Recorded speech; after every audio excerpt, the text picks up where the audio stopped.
The night has always had its poet. And in Hollywood, they spoke in silver and shadow.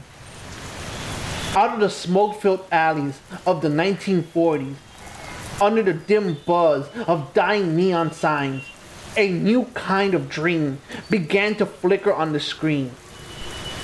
One that didn't sell redemption, only reflection. They called it film noir. But back then, nobody in Hollywood knew its name. It was the French who gave the dream its title, noir, black like ink, like night, like the hearts of men and women who haunted those frames. To them, these weren't just crime pictures or gangster flicks. They were sermons from the underworld, modern myths born of capitalism's hangover and the city's endless hum. That these films weren't just telling stories. They were revealing conditions of the soul. The camera, they said, became a confessional, and every shadow that crossed the screen whispered of a world where violence was ritual and desire a kind of religion. Before the Maltese Falcon unfurled its wings, before Double Indemnity made lust a death sentence, there were already ghosts moving behind the lens. Echoes of German expressionism, the fatal beauty of surrealism, and the dim mirror of pre-code sin. These threads wove together into something both real and unreal. A cinema of insomnia, where moral light had burned out, leaving only the phosphorus of obsession. And yet, there was always beauty in the decay, a chiaroscuro grace that only the lost could see. As Europe emerged from its own dark night, it was the French, attuned to the poetic and the tragic, who recognized noir for what it truly was. America dreaming of its own corruption, painting its nightmares in celluloid. Film noir was not born.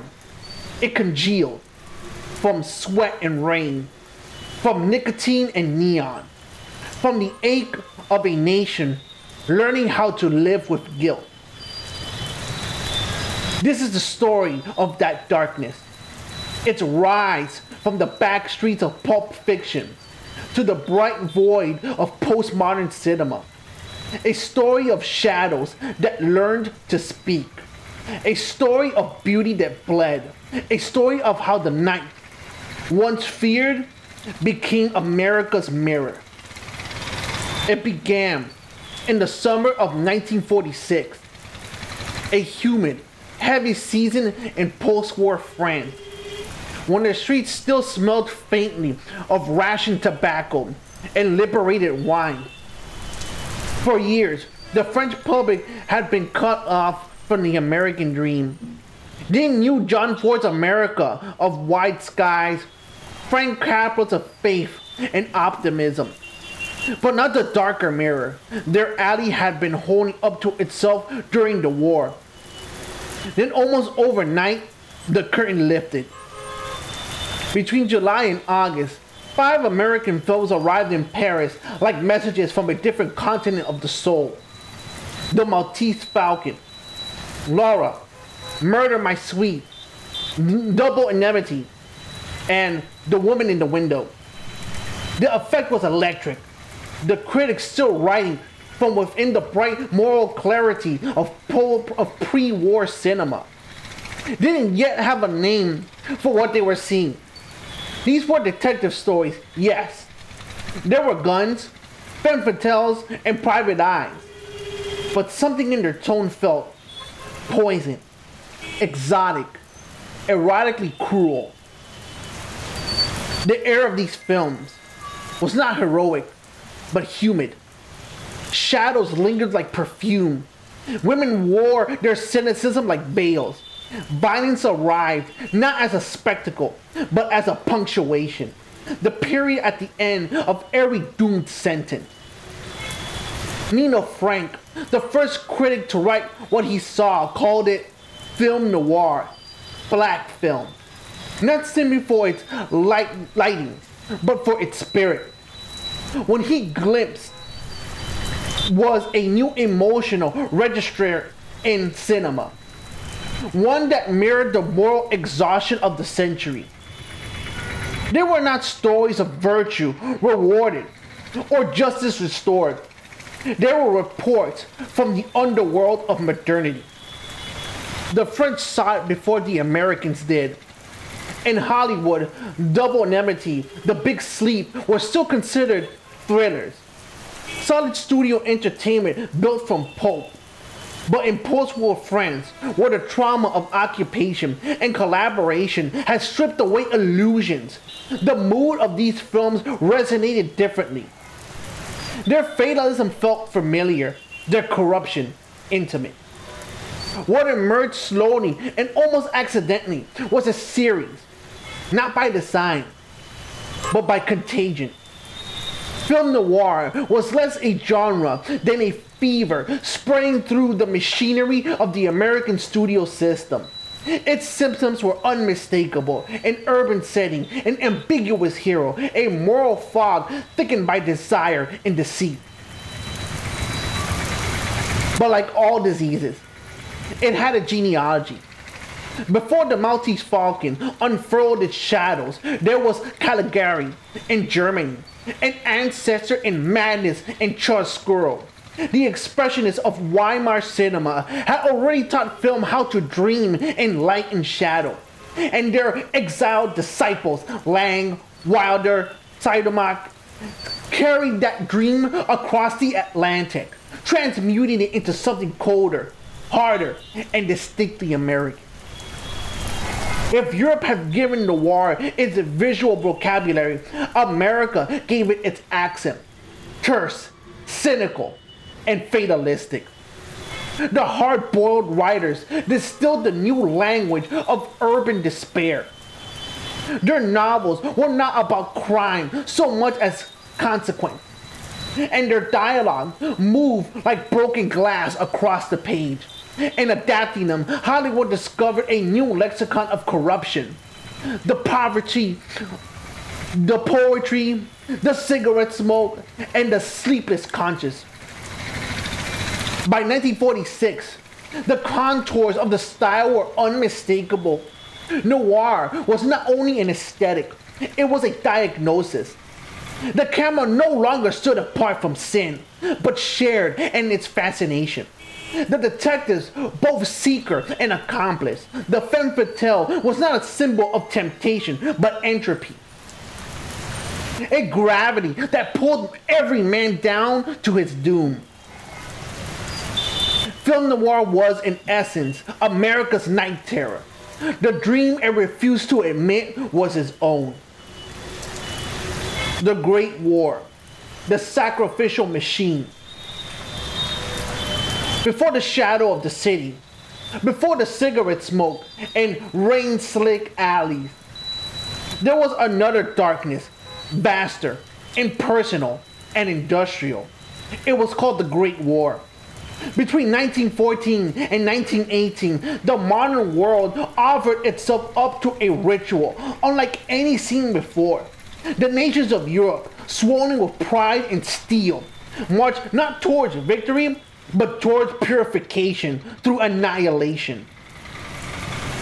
The war was not simply a conflict of armies. It was an altar built for the gods of progress. Men were fed into it by the million, each one measured in the new arithmetic of shells, tonnage, and yield. It was a sacrifice without transcendence, a ceremony of mud and machine. The priests were generals, the incense was cordite, and the hymns were the grinding rhythms of artillery. In the trenches, faith and flesh decomposed together. For the first time, humanity witnessed its own capacity to manufacture the apocalypse. Out of this came the new man, Disillusioned, unmoored, his soul's rationed like food. The old chivalric codes of war, the romantic ideals of glory and duty have been pulverized by the machine, mechanized and slaughtered. What remains was a species of survivor, skeptical, wounded, and strangely calm. The veterans who returned carried with them a moral fatigue that no victory parade could ease. They have seen the gods bleed, and nothing afterwards could truly seem innocent.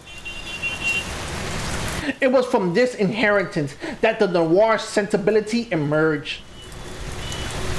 The detectives and doomed lovers of the 1940s were the children of the Verdun and the Somme, not by blood, but by temperament. They move through their stories like men who have already died once and only come back half alive. Their cynicism was not mere style. It was a kind of afterlife. The Great War had rewritten the grammar of experience. It made absurdity logical and virtue suspect. The soldier who survived by cunning rather than courage became the model for a new moral intelligence. Pragmatic, stoic, detached. When he later appeared in fiction, he wore a fedora instead of a helmet. But the expression in his eyes was the same. That weary recognition that everything costs too much.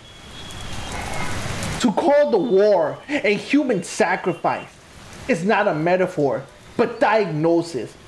Civilization, unable to reconcile its faith in progress with its appetite for destruction, chose to emulate itself in the name of order. What the ancients enacted in stone temples, the modern performed with steel and gas. The bloodletting was meant to cleanse, but only left ghosts. And those ghosts migrated into novels, into film, into the chiaroscuro of post-war imagination. Every backlit street and double indemnity, every rain-drenched confession in Out of the Past carries faint pulses of the first great sacrifice. The noir hero does not seek redemption, he seeks survival. He does not pray, he endures. His morality is that of the trench, provincial, fatalistic, and exquisitely aware that there are no clean hands in a world built on ashes. The Great War had taught the 20th century its first lesson, that innocence, once lost, could not be reborn, only remembered. And from that memory, black and shining like oil, flowed the cinema of the damned. When the guns fell silent, in 1918, another kind of machinery took over. The world that had burned its youth on the Western Front now turned to rebuild itself through ledgers, loans, and interest rates. The century that had learned to quantify death began learning how to quantify desire. Banking, old as coin and temple, had always dealt in faith. A note, a promise, a signature. These were secular prayers that would hold, but after the Great War, faith itself had to be rebuilt from rubble. Currencies collapsed, empires dissolved, and nations learned that paper could stand in for gold, only if people continued to believe it would. The modern banker became a priest of equilibrium, holding together a world that no longer trusted its own gods. The New World Order took shape in the 1920s. Central banks tightened their discipline. Clearinghouses, multiple transatlantic finances grew, electric and abstract. Money began to move faster than ships or men. Where once a merchant's fortune had been visible in his warehouses and wharves, now it was hidden in accounts. streams of credit pulsing across borders, invisible yet decisive.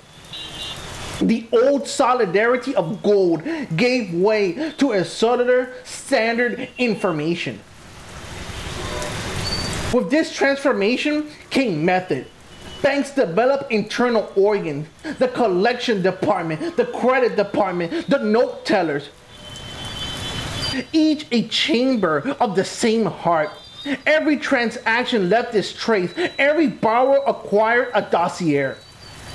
To lend was no longer a gesture of trust, but a calculation of probability. Behind the polished counters and the calm tones of the clerks worked a silent machinery of risk and record, a bureaucracy of caution. Yet, beneath the precision lay the same moral tension that animated film noir. The banker and the detective were cousins in spirit. Both lived by intuition within systems that demanded proof. Both navigated a labyrinth of numbers and faces where truth was negotiable. Each dealt in his own way with the fragile currency of belief. By the mid-century, modern banking had perfected its double life, outwardly rational, inwardly anxious. It embodied the century dreams of control. Its principles were austere, balance, liquidity, solvency, but its methods were psychological. It depended not on the bullion, but on trust. And trust, as the war has taught us, was the most volatile element in the human alloy. Thus the banker, like the noir protagonist, moved through a landscape of glass and shadow, aware that every account could collapse, every promise could fail. He was a custodian of faith in a faithless age, maintaining order by numbers as others once had by prayer. And if he sometimes seemed detached, even fatalistic, it was because he understood what the century had already shown. That the real commodity of modern life is not gold or paper, but the quiet, trembling belief that tomorrow's will honor today's signature. The hero in shadow, from myth to film noir. From the marble light of the Greek temples to the rain-slick alleys of Los Angeles, the figure of the hero has endured. Though, by the time he appears beneath the neon, his sword is a pistol, and his gods have long gone silent. Film noir, often mistaken for mere fatalism or urban cynicism, is in truth the ghost of much older myths. The hero's journey seen through the cracked mirror of modernity. The Greeks and Romans knew the hero as a man who walked between gods and mortals, straddling the bright world of Olympus and the shroud realm below. Achilles, Aeneas, Odysseus all carried the mark of the divine, yet their stories ended in return or ruin. They descended, fought, and rose again, and in this cycle of descent and rebirth, the ancients found the pulse of human meaning. The hero's suffering was sacred. His blood fed the order of the cosmos. But with the coming of Christianity in the Middle Ages, that cosmic reciprocity changed. The hero was no longer the child of the gods, but the servant of one. His journey became moral rather than mythic. The labyrinth of the underworld was replaced by the trials of the soul. The Grail Knights supplanted Odysseus. Faith stood where cunning once did. The divine spark was still there, but it burned within the confines of a doctrine. By the Enlightenment, even that dim light began to fade. The universe was disenchanted, reduced to mechanism, reason, and matter. The hero, once the bridge between heaven and earth, found himself trapped entirely in the world of men. He became the soldier, the detective, the scientist, all secular heirs to a lost mythos. When the gods were exiled, the hero's journey did not end. It simply went underground. Film noir is the underworld where he now walks. It is the mythic descent, stripped of transcendence. The noir protagonist, the detective, the ex-soldier, the doomed lover is a man caught between archetypes and atomism. He lives in a secular world, but myth still coils in his shadow. He carries within him the broken echoes of Perseus and Orpheus. But his monsters are bureaucratic, psychological, and existential. His underworld is a city at night. His gods are money, lust, and memory. Where the ancient hero fought to restore divine order, the noir anti-hero seeks only to survive. He is, in essence, the hero after the death of the myth. The knight who outlived his grail, and yet his struggle is still sacred in a ruined way. It resonates the oldest of all dramas, the fight to find meaning when meaning itself has fled. The enlightenment and the death of the sacred hero. If the ancient worldview gave us the hero as the vessel of divine fire, and the medieval world transmuted him into the knight of faith, then the enlightenment extinguished the sacred flame altogether. Or so it seemed. The age of reason, that glittering dawn of intellect, banished the angels and demons that had once haunted the edges of human imagination. In their place came geometry, mechanism, and the slow hum of rational progress. The cosmos, once alive with gods and spirits, was redrawn as a clockwork. Precision, ordered and empty. The Enlightenment promised illumination, but its light was of a cold glow of analysis.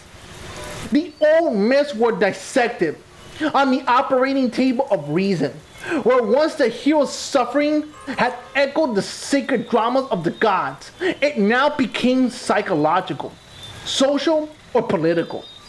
Explained away as pathology or circumstances, the hero ceased to be a ritual figure and became instead an individual, autonomous, rational, and tragically alone. But the exile of the sacred did not erase it. It only drove it underground, in the hidden chambers of the human psyche, in dreams, obsessions, and desires. The old God-stilled whispers.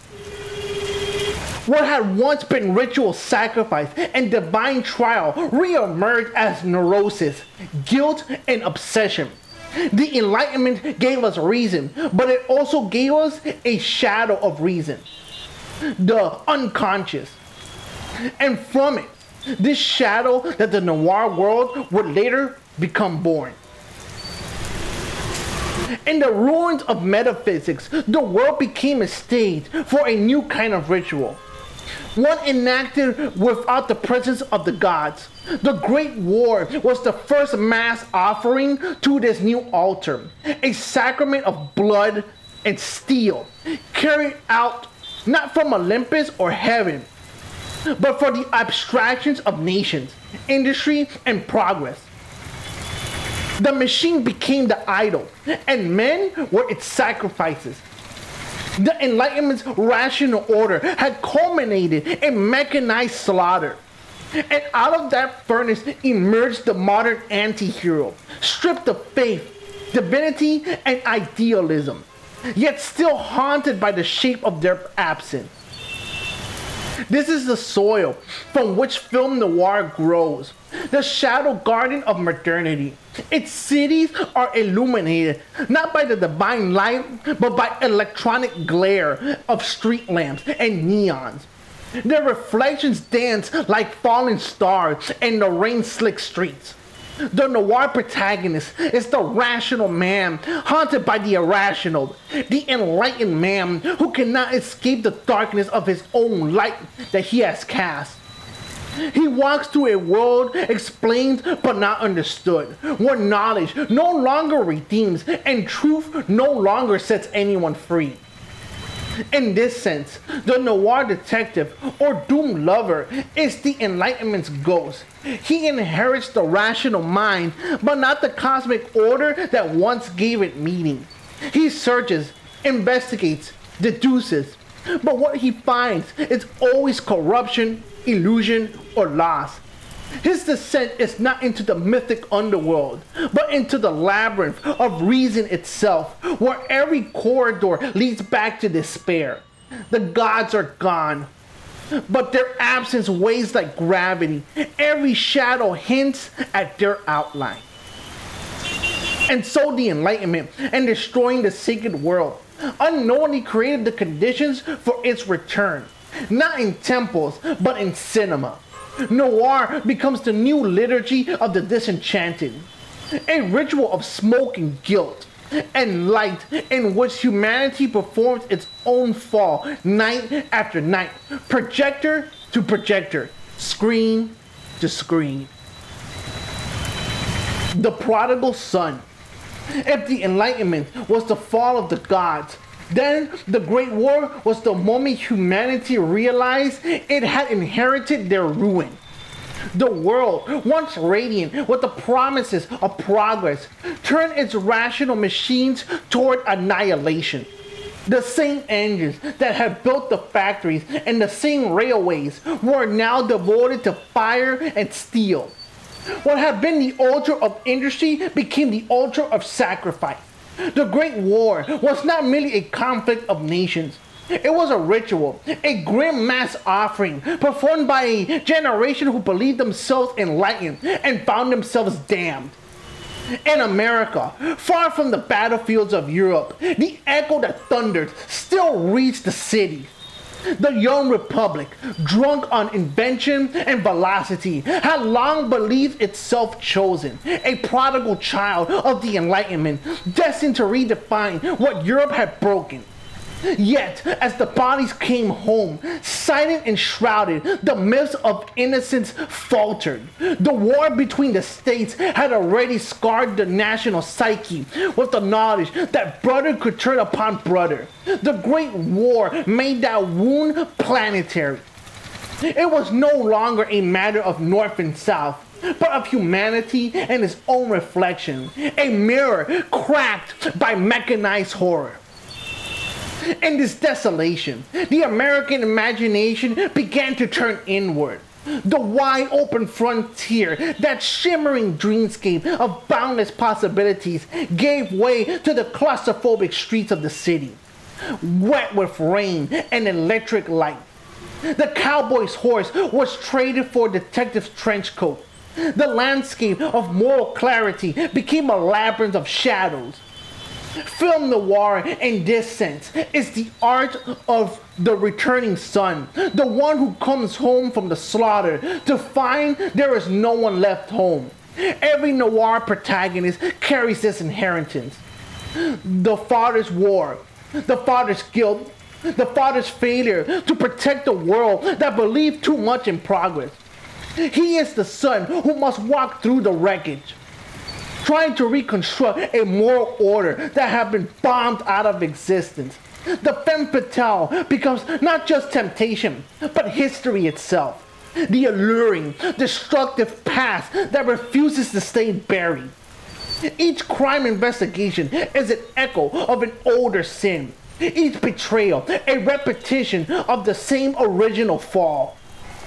The Great War exposed that delusion in rivers of blood. And in its aftermath, the roaring 20s, the crash, the silent despair of the Depression, taught America where Europe had already learned that modernity's brilliance cast the deepest shadows. Noir is the cinema of those shadows, the poetry of the disillusion, the philosophy of a son who sees too clearly the broken inheritance he must still love. And so, the American noir becomes both confession and requiem. And every cigarette flick, every rain-soaked monologue, every futile act of moral defiance We see the same pattern. The son standing in the ruins of the Father's world, trying to light a match in the dark, not to burn, but to see. The mechanization of faith. By the end of the Great War, the hum of the machinery had replaced the beating of the human heart. The age that had promised liberation through science delivered instead a new form of bondage. One of gears, ledgers, and cold arithmetic of production. The gods of this new world were not Jupiter or Mars, but the assembly line, the time clock, and the typewriter.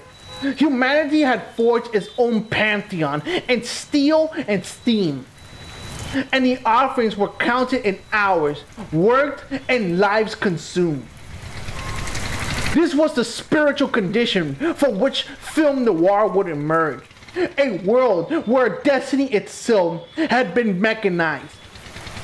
The detective, the drifter, the doomed romantic, each moves through a landscape where every choice feels like predetermined by a larger system than themselves. The old mythic forces, fate, providence, divine justice have been replaced by bureaucracy, industry, and finance. What was once a judgment from heaven now arrives stamped and carbon copied. In the smoke and fluorescence of the Noir city, the machine hums beneath everything. Elevators rise and fall like iron lungs. Cars glide through the night like mechanical beasts. The telephone wires and ticket taper carry whispers of power and ruin. It's not merely that technology has advanced, it is that technology has absorbed morality. The human spirit has been measured, priced, and mechanized. Its desires predicated and its rebellions monetized. This is why noir feels both modern and ancient. Its fatalism is as old as tragedy, but its machinery is unmistakably 20th century. The chorus of Greek drama have been replaced by the low buzz of neon. The gods no longer speak in thunder. They click and whir through the machinery of capitalism. The noir protagonist, aware or not, senses this. His every motion, lighting a cigarette, signing a confession, walking into the rain, feels like an action already written. A program running on a machine too vast to stop. The mechanization of faith also leaves the mark of the mechanization of guilt. In a world run by systems, no one is directly responsible. The banker, the soldier, the clerk, each is a cog obeying orders, each part of a machinery whose cruelty is abstract. Noir's darkness lies in this discovery that evil no longer requires intent. It can emerge automatically, efficiently, and profitably. America's faith in the self-made man, that cornerstone of its mythology, collapsed under the weight of this new order. The noir hero may still dream of freedom, to escape, to love, to redeem, but his struggles unfold against the grinding inevitability of mechanized fate. The city's gears turn endlessly. His rebellion is beautifully precise because it is doomed. In this sense, noir is not merely a genre. It is a spiritual diagnosis. It records the moment humanity realized that it had built a world too vast to comprehend, a network of systems that could no longer be governed by human will alone. To step into that world is to feel destiny become data, and morality become management. And yet, within this mechanized night, the flickers of the faintest light, the human gesture that refuses automation, a hand trembling as it signs a confession, a glance of compassion in a city of indifference, a solitary voice narrating its own downfall as if to prove it still exists. These are small rebellions that Noir preserves like relics, reminders that even when fate is mechanized, meaning still demands to be made by hand. The femme fatale and the return of Sophia. If the mechanization of fate revealed the city as a labyrinth of power and calculation, then the femme fatale emerges as a counterforce, a living emblem of wisdom, desire, and the knowledge that the human spirit cannot be fully disciplined. She walks in the shadows of the neon-lit streets, an echo of myth in a world where the old gods have been exiled. And Sophia, the divine wisdom, has been hidden from the eyes of men. And every glance, every gesture, she carries the memories of forbidden knowledge. A secret legacy of gnosis that had survived centuries of suppression. Ideas, as history has shown, are not merely abstract. They inhabit flesh and blood, institutions, and rituals. They are fought over, defended, and attacked. Embedded in churches, universities, and political hierarchies. And yet ideas also breathe through individuals. The femme fatale is not simply an archetype. She is a vessel for the persistence of the other.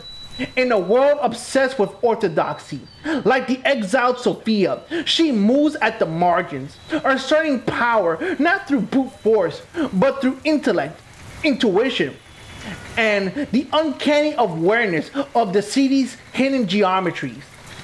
The library, the grand, silent, and illuminous temple of knowledge, stands as the modern incarnation of the Athena, or Sophia, a manifest symbol of wisdom preserved. Its marble halls, towering stacks, and are more than just mere repositories of ink and paper. They are testaments to the persistence of thought, to the idea that truth may be hidden, but never wholly lost. In the femme fatale, this wisdom is embodied. She is at once seduction and instruction, danger and illumination, reminding the mechanized city that knowledge and insight are not commodities, but living, breathing forces. Her role is inherently polemic. By embodying what society fears or has rejected, she challenges the orthodoxy of her world. Every whispered secret, every calculated move is an act of resistance against the erasure of wisdom. Just as early Christian apologists sought to reconcile ancient philosophy with revelation, and later thinkers struggled with the legacy of Platonism, Kabbalah, and Hermeticism, she represents the reconciliation of myth and reason in the human soul. She is Sophia incarnate in the urban landscape, reminding us that even in a world that has banished the divine insight, the pursuit of understanding endures. Yet her power is subtle. It is neither total nor violent. It is insistent, persistent, alive. The femme fatale does not dominate by force. She illuminates, provokes, teaches, and transgresses. She is a reminder that wisdom cannot be legislated or mechanized. In the library, in the shadowed corners of the city, and in the hearts of those who dare to look, the seeds of a better future are quietly sown. In the end, there is both ambiguity and hope. The mechanized city, the labyrinth of faith, still hums with its indifferent machinery. But the femme fatale moves within it, a spark of light in the circuitry, a living memory of the truth that history, dogmas, and powers have tried to suppress. Through her, Sophia returns, not as a distant idol, but as a guiding presence, a promise that knowledge, courage, and curiosity will always find a way to survive. And so the story closes, not with finality, but with the quiet assurance that even in the darkest streets, wisdom walks among us, waiting to be recognized, waiting to be lived.